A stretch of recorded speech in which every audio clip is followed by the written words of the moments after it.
Hello students, so this is going to be the second lecture on the chapter 7th, that is alternating current. First lecture আমি কি শিকিছিলো যে এটা alternating current নাইবা alternating voltage mathematically কেনেকৈ represent কৰে, তাৰ টাইম পিৰিয়ড কি হয়, এটা ফুল সাইকেল কাক কয়, এটা হাফ সাইকেল কাক কয়, লগতে আমি আৰু কিছুমান কথা শিকিছিলো যে ইয়াৰ মিন ভ্যালু কিমান হয়, মিন ভ্যালু 0 হয় এটা ফুল সাইকেলত।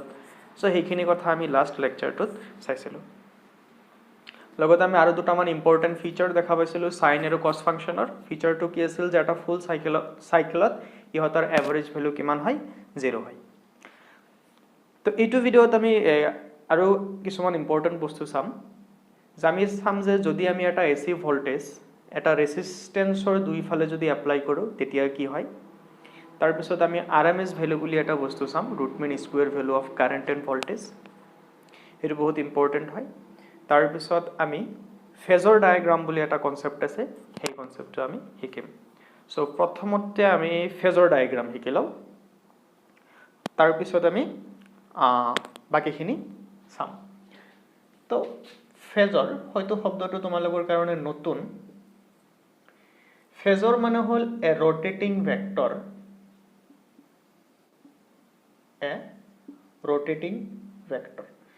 ফেজৰৰ সহায়ত আমি কি কৰিব পাৰোঁ, ফেজৰৰ সহায়ত আমি যিকোনো সাইনোসয়েডাল কোয়ান্টিটি আমি ৰিপ্ৰেজেন্ট কৰিব পাৰোঁ। সাইনোসয়েডাল কোয়ান্টিটি মানে কি, এই আমাৰ যেটো কাৰেন্ট আছিলে I ইকুৱেল টু যেনিবা আমি কি লিখিছিলো I am sin omega t। তো এনেকুৱা কোয়ান্টিটি কি হয়, সাইনৰ নিচিনাকৈ চেঞ্জ হৈ থাকে। সো এনেকুৱা কোয়ান্টিটি কি বুলি কয়, সাইনোসয়েডাল কোয়ান্টিটি বুলি কয়। তো এনেকুৱা এটা সাইনোসয়েডাল কোয়ান্টিটি ৰিপ্ৰেজেন্ট কৰাৰ কাৰণে আমি ভেক্টৰিয়েলি ৰিপ্ৰেজেন্ট কৰাৰ কাৰণে আমি ফেজৰ নামৰ বস্তুটো ইউজ কৰোঁ। তো ইয়াতে ফেজৰ কি হ'ব, ফেজৰ এটা ৰোটেটিং ভেক্টৰ হ'ব আৰু সেই ৰোটেটিং ভেক্টৰটো ওমেগা এংগুলাৰ স্পিডত ৰোটেট কৰি থাকিব। তাৰ মানে আমি যেটো কোয়ান্টিটিক ৰিপ্ৰেজেন্ট কৰিব বিচাৰিম সেই কোয়ান্টিটিৰ যেটো এংগুলাৰ ফ্ৰিকুৱেন্সি হ'ব, ওমেগাটো এংগুলাৰ ফ্ৰিকুৱেন্সি বুলি কয়। যিমান এংগুলাৰ ফ্ৰিকুৱেন্সি হ'ব সিমান এংগুলাৰ ভেলোচিটিৰে ফেজৰটো কি কৰি থাকিব, উইথ ৰেসপেক্ট টু অৰিজিন, ধৰা এইটো আমাৰ অৰিজিন, সেই অৰিজিনৰ ৰেসপেক্টত এই ফেজৰটো কি কৰি থাকিব, ৰোটেট কৰি থাকিব, হয়নে। তো ফেজৰটোৰ এংগুলাৰ স্পিড কোয়ান্টিটিটোৰ এংগুলাৰ ফ্ৰিকুৱেন্সিৰ সমান হ'ব। তো আমি এনেকৈ ক'ব পাৰোঁ যে ফেজৰৰ angular speed is equal to কোয়ান্টিটিটোৰ এংগুলাৰ ফ্ৰিকুৱেন্সি। কোনটো কোয়ান্টিটি, যেটো কোয়ান্টিটিক আমি ফেজৰৰ সহায়ত ৰিপ্ৰেজেন্ট কৰিব বিচাৰিছো। সোয়া আমি যদি এই কোয়ান্টিটিৰ কথা কওঁ, এই কোয়ান্টিটিৰ নিজৰ বুলিবলৈ দুটা বস্তু আছে, এটা হ'ল তোমাৰ ইয়াৰ এম্প্লিটিউড আৰু এটা হ'ল ওমেগা। তো ওমেগাৰ ইনফৰমেশনটো আমি ফেজৰত সোমাই দিলো এংগুলাৰ স্পিডত, আৰু ইয়াৰ যেটো এম্প্লিটিউড আছে সেই এম্প্লিটিউডটো কি হ'ব, ফেজৰৰ ম্যাগনিটিউডৰ সমান হ'ব। তো এইখিনি আছিল আমাৰ ফেজৰ আৰু এইখিনি আছিল আমাৰ যেটো কোয়ান্টিটি আমি ৰিপ্ৰেজেন্ট কৰিব বিচাৰিছো সেইটো কোয়ান্টিটি। তো ফেজৰৰ যেটো ম্যাগনিটিউড মানে কি, ভেক্টৰ এটাৰ লেংথকে আমি কি বুলি কওঁ, ম্যাগনিটিউড বুলি কওঁ। আৰু যেহেতু ফেজৰক আমি এটা ভেক্টৰ বুলিয়ে কৈছো, গতিকে ইয়াতে ফেজৰৰ ম্যাগনিটিউড মানে এই ভেক্টৰটোৰ ম্যাগনিটিউড, অৰ্থাৎ ইয়াৰ লেংথ বুজাব। এইটো কাৰ সমান হ'ব, এইটো হ'ব এম্প্লিটিউড অফ দা কোয়ান্টিটি। আমি যেটো কারেন্ট বা ভোল্টেজ আমি ৰিপ্ৰেজেন্ট কৰিব বিচাৰিছো সেই কাৰেন্ট বা ভোল্টেজৰ এইটো কি হ'ব, এম্প্লিটিউড, আৰু ইয়াৰ ম্যাগনিটিউড অৰ্থাৎ লেংথ সমান হ'ব। আৰু টি টাইমত তেনেহলে ইয়াতে কিমান এংগেল কৰিব, যেহেতু এটো ওমেগা স্পিডত ঘূৰি আছে, সো টি টাইমৰ পিছত ইয়াত এংগেল কিমান কৰিব, ওমেগা টি। কাৰণ আমি জানো ওমেগা ইজ ইকুৱেল টু কিমান আছিলে, থিটা বাই টি। সো ইয়াৰ পৰা থিটা ইকুৱেল টু ওমেগা টি। সো এইটো ফেজৰৰ সহায়ত আমি কি কৰিলো, এই সাইনোসয়েডাল কোয়ান্টিটি অৰ্থাৎ এই এসি কাৰেন্টক আমি ৰিপ্ৰেজেন্ট কৰিলো। গতিকে এই ফেজৰৰ যিখিনি লেংথ সেই লেংথখিনি কাৰ সমান হ'ব, I am ৰ সমান হ'ব। সো এটো বহুত ইম্পৰ্টেন্ট হয়। বহুত ইম্পৰ্টেন্ট কিয় হয়, কাৰণ বহুত ক্ষেত্ৰত আমি এটাতকে বেছি ভোল্টেজ সাপোজ আমি এড কৰিব লাগে।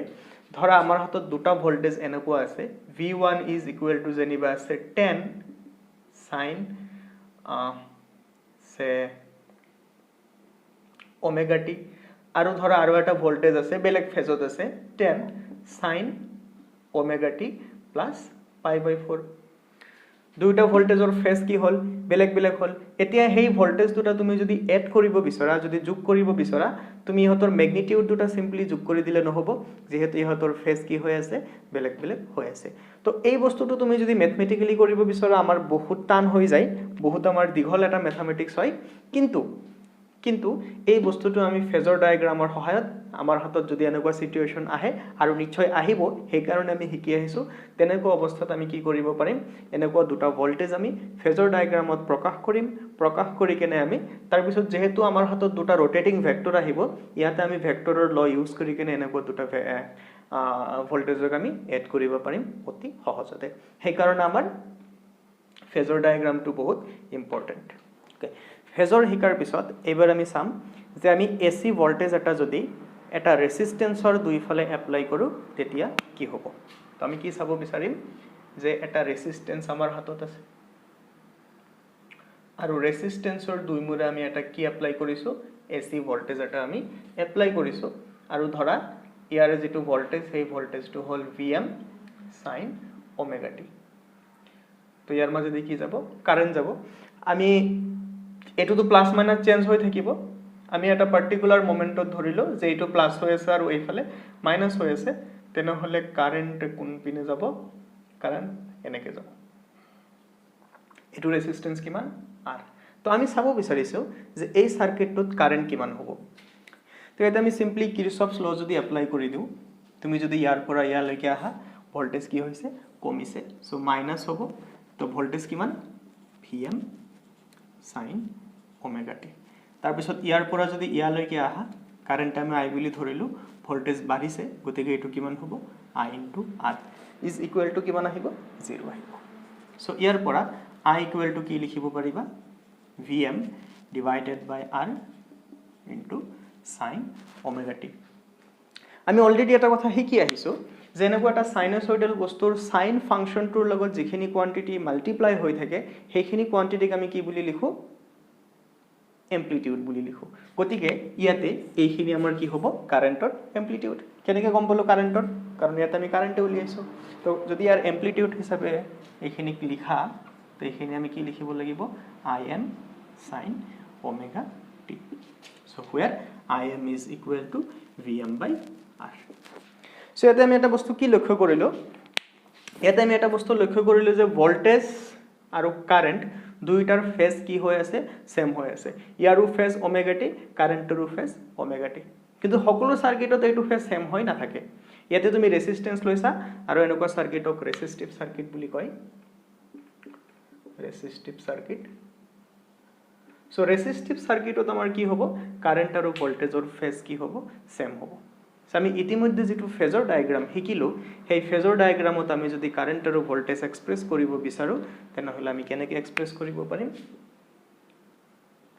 ধৰা টি টাইমত আমি চাব বিচাৰিছো এটো ধৰা কাৰেন্ট সো কাৰেন্টও কিমানখিনি এংগল কৰিছে ওমেগা টি আৰু ভোল্টেজও কিমানখিনি এংগল কৰিব ওমেগা টি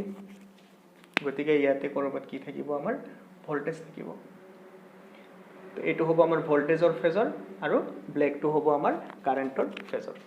দুইটা একেলগে থাকিব why because they are in phase they have the same phase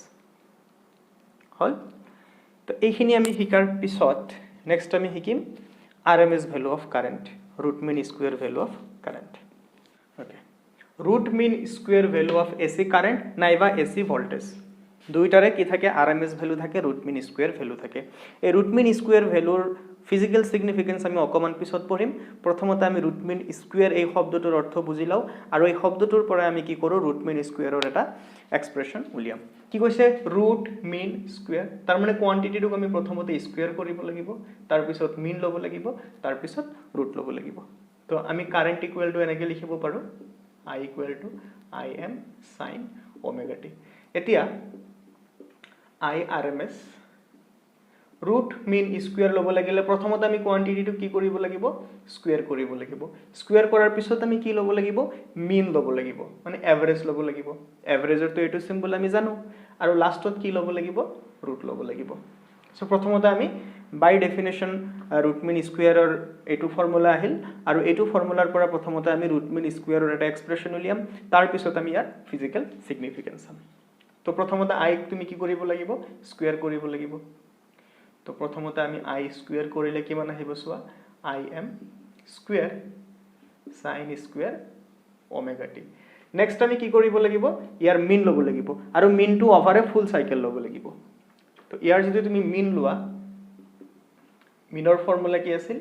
যেটো কোয়ান্টিটিৰ মিন লব লাগে হেতুক আমি ওপৰত ইন্টিগ্ৰেশন কৰিব লাগে তলত আমি ভেৰিয়েবলটো ইন্টিগ্ৰেশন কৰিব লাগে আৰু যেহেতু এটা ফুল সাইকেলত লব লাগিব দুইটাই কিমান হ'ব 0 to t যেহেতু i স্কয়াৰৰ এভাৰেজ লব লাগিব আমি ইয়াতে কি লিখিম i স্কয়াৰ dt কথাখিনি ক্লিয়াৰ হল নেক্সট এইখিনিৰ ইন্টিগ্ৰেশনটো জানাই কিমান আহিব ক্যাপিটাল T আৰু i স্কয়াৰ কৰিলে এটা তোমাৰ im স্কয়াৰ আহিব হেতু বাহিৰত লিখিলো লগতে ইয়াৰ ভ্যালু আমি ক্যাপিটাল T লিখিলো বাকি তোমাৰ ইন্টিগ্ৰেশনৰ ভিতৰত কি থাকিব sin square omega t dt তো লিখি দিয়া sin square omega t dt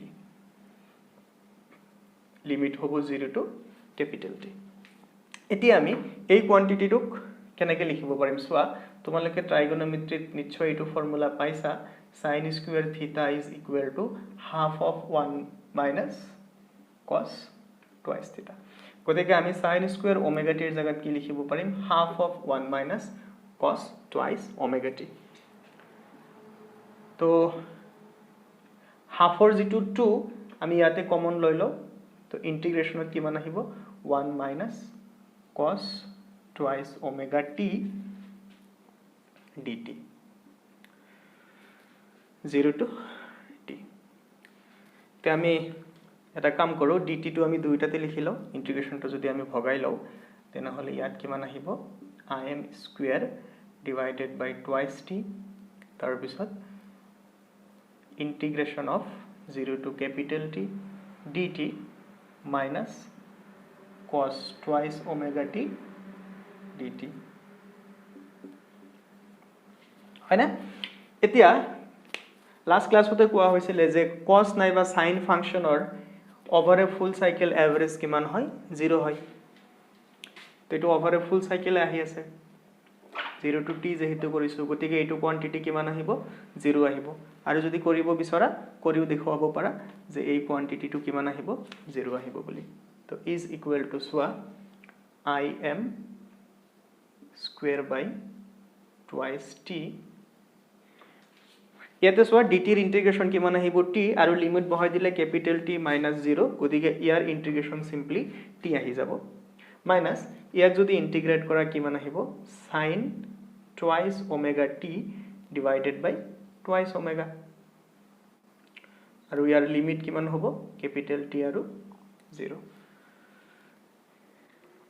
so হেখিনি equal to কিমান হ'ব সোয়া তো লেফট হ্যান্ড সাইডত i স্কয়াৰ আছিল তো আমাৰ থাকি যাব im স্কয়াৰ বাই টুৱাইস t তাৰ পিছত মাইনাস কিমান আছিল sin twice omega t sin twice omega মানে হ'ব 4 pi by capital T আৰু তুমি যদি আপাৰ লিমিট বহাই দিয়া স্মল t এৰ জায়গাত ক্যাপিটাল T আহিব আৰু মাইনাস লোৱাৰ লিমিট কিমান আহিব 0 ডিভাইডেড বাই কিমান আছিল twice omega এতিয়া সোয়া t আৰু t ক্যান্সেল যাব sin 4 pi মানে 0 sin 0 মানে 0 গতিকে 0 - 0 = 0 হৈ যাব এই গুটেই কোয়ান্টিটিটো কি হৈ যাব 0 হৈ যাব গতিকে ব্ৰেকেটৰ ভিতৰত অকল কি থাকিব ক্যাপিটাল T আৰু ক্যাপিটাল T আৰু এটো ক্যাপিটাল T ক্যান্সেল গৈ ফাইনালি তুমি কি পাবা i স্কয়াৰৰ average is equal to im square by 2 হয়না আমি কি উলিয়াব গৈ আছিল আমি rms ভ্যালু উলিয়াব গৈ আছিল আৰু rms value is equal to কিমান আছিল আন্ডাৰ ৰুট অফ i স্কয়াৰৰ এভাৰেজ তো তুমি i স্কয়াৰৰ এভাৰেজৰ জায়গাত যিখিনি পালা im স্কয়াৰ বাই 2 এটো বহাই দিলে এটো কিমান হ'ব im ডিভাইডেড বাই √2 সিমিলারলি আমি যদি ভোল্টেজৰ rms ভ্যালু উলিয়াও আমি এক্স্যাক্টলি সেম টাইপৰ এক্সপ্রেশন পাম vrms is equal to vm divided by √2 so আমি irms এর জায়গাত সিম্পলি ক্যাপিটাল I লিখিব পাৰো লিখিম তাৰ মানে আৰু vrms এৰ জায়গাত আমি সিম্পলি কি লিখিম ক্যাপিটাল V এতিয়া নিশ্চয় তোমালোকৰ মনত এটা প্ৰশ্নৰ উদয় হৈছে যে আমি RMS ভ্যালু কিয় ক্যালকুলেট কৰিলো, যে কিয় আমি কাৰেণ্টৰ স্কয়াৰ কৰিলো, ৰুট ললো, নহয় স্কয়াৰ কৰিলো, তাৰ পিছত মিন ললো, তাৰ পিছত ৰুট ললো। সেই কোৱান্টিটিৰ এই যেটো কোৱান্টিটি আমি ক্যালকুলেট কৰিলো, কিয় কৰিলো? নিশ্চয় ইয়াৰ মহত্ব আছে, ইয়াৰ নিশ্চয় কিবা এটা সিগনিফিকেন্স আছে। তো এতিয়া আমি চাব বিচাৰিম যে সেই সিগনিফিকেন্সটো কি। তো প্ৰথমতে মই সিগনিফিকেন্সটো কি তোমালোকক কৈ দিম, নেক্সট সেইখিনি বস্তু মই প্ৰমাণ কৰি দিম। ধৰা এটা কাৰেন্ট আছে I equal to say Im sin ওমেগা টি। সো ইয়াৰ এটা কি থাকিব, RMS ভ্যালু থাকিব, যেটোক আমি কিমান বুলি পালো, Im ডিভাইডেড বাই √2। এতিয়া আমি কি চাব বিচাৰিছো যে ইয়াৰ তাৎপৰ্য কি, ইয়াৰ মহত্ব কি। ইয়াৰ মহত্ব হল যে এই RMS ভ্যালুটো এনেকৈ এটা ভ্যালু, সেই RMS ভ্যালুৰ সমান ইয়াত তুমি যদি এটা DC কাৰেন্ট যাব দিয়া, এটা ৰেজিস্ট্যান্সৰ মাজতে আমি কি কাৰেন্ট যাব দিছো, DC কাৰেন্ট যাব দিছো, আৰু এই DC কাৰেন্টটো কাৰ সমান, এই AC কাৰেন্টৰ RMS ভ্যালুৰ সমান। আমি AC যাব দিয়া নাই, এক্সাম্পল লৈছো, যদি এই কারেন্টটো এনেকুৱা হলে হয় sin ওমেগা টি, তেনেহলে ইয়াৰ RMS ভ্যালু কিমান হ'ব কোৱা, 10 এম্পিয়াৰ হ'ব। তো আমি এই কাৰেন্টৰ যেটো RMS ভ্যালু 10 এম্পিয়াৰ, হিমানখিনি আমি ইয়াতে কি যাব দিছো, DC যাব দিছো। হিমানখিনি DC গলে ইয়াতে এটা কি হ'ব, পাৱাৰ ডিসিপেট হ'ব। কিমানখিনি পাৱাৰ ডিসিপেট হ'ব, I RMS square into R। কাৰণ DC কাৰেন্টৰ ক্ষেত্ৰত এইটো ফৰ্মুলা আমি পাই আহিছো, হয় না নহয়? সো দেখা যায় যে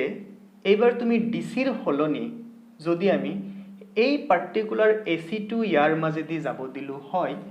এক্স্যাক্টলি কি হ'ব, সেই ডিসি কারেন্টে যিমানখিনি পাৱাৰ ডিসিপেট কৰিলে হয়, AC2 এ হিমানখিনি পাৱাৰ ডিসিপেট কৰে। তাৰ মানে কথাটো কি হ'ল যে AC কাৰেন্ট এটাৰ RMS ভ্যালু মানে হল, বা এনেকৈ ক'ব পাৰো, তাৰ মানে কি হ'ল যে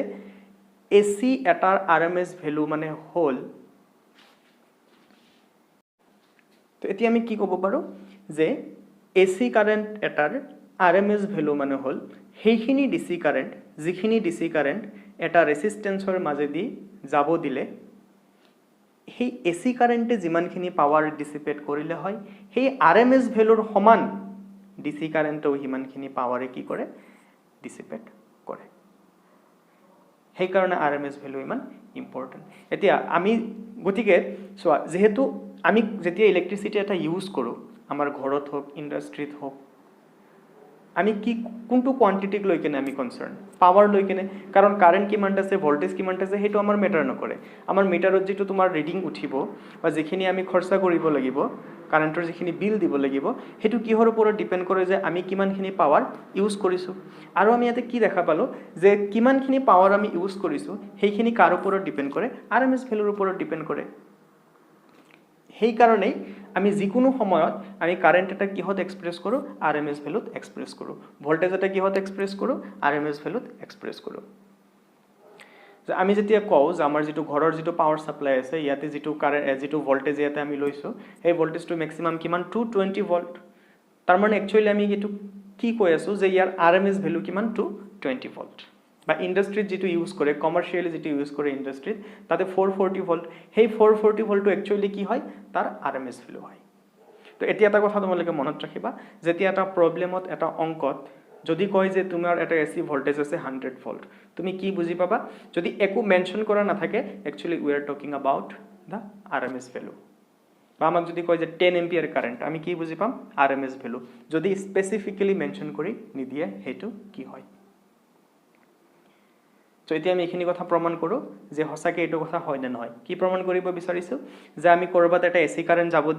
যাব দিলে আমি কি দেখা পাম, যে তাৰ RMS ভ্যালুৰ DC কাৰেন্টে যিমানখিনি পাৱাৰ জেনাৰেট কৰিলে হয়, সেই AC কাৰেন্টে হিমানখিনি পাৱাৰে জেনাৰেট কৰিছে। তো আমি কি চাব বিচাৰিছো, যে এটা ৰেজিস্টিভ সাৰ্কিট মানে যেটো সাৰ্কিটত অকল কি থাকে, ৰেজিস্ট্যান্স থাকে, তাতে কিমানখিনি পাৱাৰ ডিসিপেট হ'ব। সো আমি ধৰি ললো যে আমি কিমানখিনি কাৰেন্ট যাব দিছো, I equal to Im sin ওমেগা টি, আৰু ধৰা voltage equal to Vm sin ওমেগা টি। ইয়াতে চোৱা দুইটাৰ যেহেতু ফেজ একে, আমি ইয়াত ওমেগা টি লিখিলে ইয়াতো আমি কি লিখিম, ওমেগা টি লিখিম। আৰু পাৱাৰৰ ফৰ্মুলা আমি কি জানো I into V so I মানে কিমান হ'ব Im sin omega t আৰু V মানে কিমান হ'ব Vm sin omega t আৰু অলৰেডি আমি এটা বস্তু পাই আহিছো হয় না এটো লেকচাৰৰ ফেজৰৰ পিছতে যেতিয়া আমি ৰেসিস্টিভ সাৰ্কিট এনালাইসিস কৰিছিলো তাতে এটা বস্তু পাইছিলো কি বস্তু পাইছিলো যে Im is equal to কিমান আছিল Vm by R গতিকে Vm is equal to আমি কিমান লিখিব পাৰিম Im into R তেনে হলে কিমান হৈ যাব সোৱা এটো তোমাৰ Im এ থাকিব ইয়াতে আহিব Im into R গতিকে এটো হৈ যাব Im square R আৰু sin omega t দুটা সো এটো হৈ যাব sin square omega t এটো আমি কি উলিয়ালো এটা পার্টিকুলার টাইমৰ পাওয়াৰ ইয়াক কি বুলি কোৱা হ'ব ইনস্ট্যান্টেনিয়াস পাওয়াৰ তাৰ মানে এটা পাৰ্টিকুলাৰ টাইমৰ পাওয়াৰ তুমি যদি 1 সেকেন্ডত পাওয়াৰ কিমান হৈছে t ৰ জায়গাত 1 সেকেন্ড বহাই দিবা যদি 2 সেকেন্ডত পাওয়াৰ উলিয়াব বিচৰা t ৰ জায়গাত কি বহাই দিবা 2 সেকেন্ড বহাই দিবা সেই কাৰণে ইয়াক ইনস্ট্যান্টেনিয়াস পাওয়াৰ বুলি কয় নেক্সট টাইম উলিয়াব বিচাৰিছো যে ইয়াৰ এভাৰেজ পাওয়ার কিমান হ'ব তো এভারেজ পাওয়ারের কারণে ওভার এ ফুল সাইকেল এটু কি average power over a full cycle বুঝি লবা তো আমি লাস্ট ক্লাসত যেটো পাইছিলো যে এইফালে আৰু এইফালে যদি আমি এটা এভাৰেজ কৰিব লাগে তেতিয়া কি হয় কনস্ট্যান্ট বস্তুখিনি আমি বাহিৰত লিখিব পাৰো ইয়াতে Im স্কয়াৰ আৰু R কি হয় কনস্ট্যান্ট আৰু ব্ৰেকেটৰ ভিতৰত অকল কি আহিব sin স্কয়াৰ ওমেগা t তাৰ পিছত আমি কি কৰিম Im স্কয়াৰ R থাকি গল sin স্কয়াৰ ওমেগা t মানে আমি কি লিখিব পাৰো half into 1 minus cos twice omega t তাৰ পিছত যদি প্লাস মাইনাস হৈ থাকে প্লাস মাইনাস হৈ থাকিলে আমি কি কৰিব পাৰো আমাৰ যেটো হেৰি আছে কি বুলি কয় এটো এভাৰেজ আছে তাক আমি ডিস্ট্ৰিবিউট কৰি দিব পাৰো ওকে তো আমি এটো কি লিখিব পাৰিম p is equal to আচ্ছা প্ৰথমতে আমি হাফ টু বাহিৰত উলিয়াই আনো because it is a constant so এটো কিমান হৈ যাব Im square R divided by 2 তাৰ পিছত এটা লাইন বেসিক্যালি লিখিছো তোমালোকে বিচাৰিলে এটো লাইন স্কিপ কৰি দিব পাৰা so is equal to কিমান আহিব Im square R by 2 1 minus cos twice omega t কনস্ট্যান্টৰ এভাৰেজ ভ্যালু কি হয় কনস্ট্যান্টৰ সমানে হয় গতিকে Im square R 1 minus cos twice omega t ৰ এভাৰেজ ভ্যালু আমি 0 বুলি অকমান আগত দেখুৱাইছো গতিকে এটো কিমান হৈ যাব Im square R by 2 এটাটো যদি আমি এনেকৈ লিখো Im by √2 হোল স্কয়ার কথা একেটাই থাকিব ইনটু R কথা একেটাই থাকিব না নাই সোৱা থাকিব কাৰণ